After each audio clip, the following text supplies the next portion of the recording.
दोस्तों, पृथ्वी पर सबसे विशालकाय जीव के बारे में बात करें तो हमारे दिमाग में सबसे पहला नाम व्हेल का ही आता है।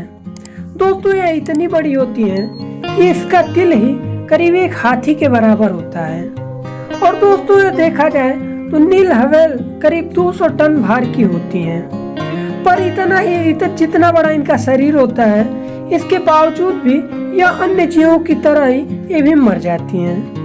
लेकिन यह जब मरती हैं तो कई ज्यादा प्रॉब्लम हमारे सामने आते हैं। दोस्तों, जब व्हेल की मौत होती है तो समुद्र में एक नए फेज में इनका एंटर हो जाती हैं, जहां पर शार्क और अन्य मछलियों का एक खाना बन जाती हैं। पर दोस्तों, कई बार ऐसा होता है कि समुद्र के अंदर की जगह, समुद्र के बाहर या फिर बीचों के किनारे पर ये बड़ी बड़ी व्हेलें मर जाती हैं। तो वहाँ पर जब बीचों पर मर जाती हैं तो वहाँ पर उसे सफाई करने में काफी ज्यादा प्रॉब्लम आती है।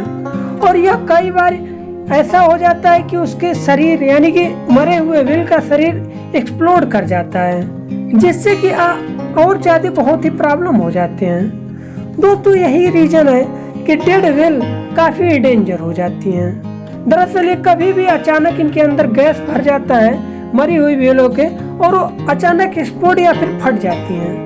तो दोस्तों, दरअसल यह इसलिए होता है क्योंकि जब भी किसी भी व्हेल की डेथ होती है तो उसके इंटरनल ऑर्गन्स डिकम्पोज होना शुरू कर देते हैं और उनके गैस फॉर्म होने लगते हैं। पर व्हेल की आउटर स्किन बहुत ही टफ होती है, बहुत ही मोटी होती है, जिससे यह गैसेस बाहर नहीं निकल पाते हैं और इससे व्हेल की बॉडी ब्लोटिंग के शिकार हो जाती है, अक्सर ये फट जाती हैं।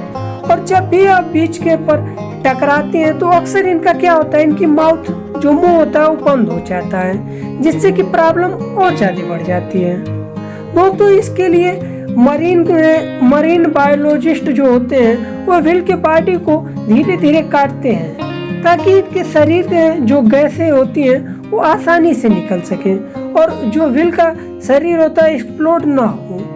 पर कई बार दोस्तों, काटने के वक्त ऐसा हो जाता है कि ये गैसें इतनी तेजी से निकलती हैं कि पूरा बॉडी फट जाता है। और इसी की वजह से आप जब भी इस बॉडी के अगर करीब जाते हैं तो आपको भी काफी नुकसान हो जाता है। तो दोस्तों, जब भी आपका बीच पे या फिर समुद्र के किनारे पे इन बड़े जानवरों को मृत्यु शरीर को देखें तो आप उससे काफी ज्यादा डिस्टेंस बना करके रखें और आप खुद उसे काटने का या फिर सोल्यूशन ढूंढने का कोई उपाय न देखें गाइस, क्योंकि ये फटेगा तो आपको भी काफी ज्यादा नुकसान पहुंचा सकता है। ऐसे कई केसेस हो चुके हैं जिसमें नील के काफी बड़े शरीर ले जाते वक्त या फिर रास्ते में उसको क्लीन करते वक्त वो काफी तेजी से ब्लास्ट हो गए हैं, जिससे कि काफी ज्यादा दिक्कत हो जाती है। तो गाइस, आप लोगों को एक फैक्ट के बारे में कैसा लगा? और गाइस, आप लोगों को फैक्ट पता हो तो कमेंट बॉक्स में अपनी राय जरूर बताएं। और दोस्तों, वीडियो को लाइक, शेयर और सब्सक्राइब कर दीजिए। मिलते हैं इसी तरह के अगले वीडियो में। धन्यवाद दोस्तों।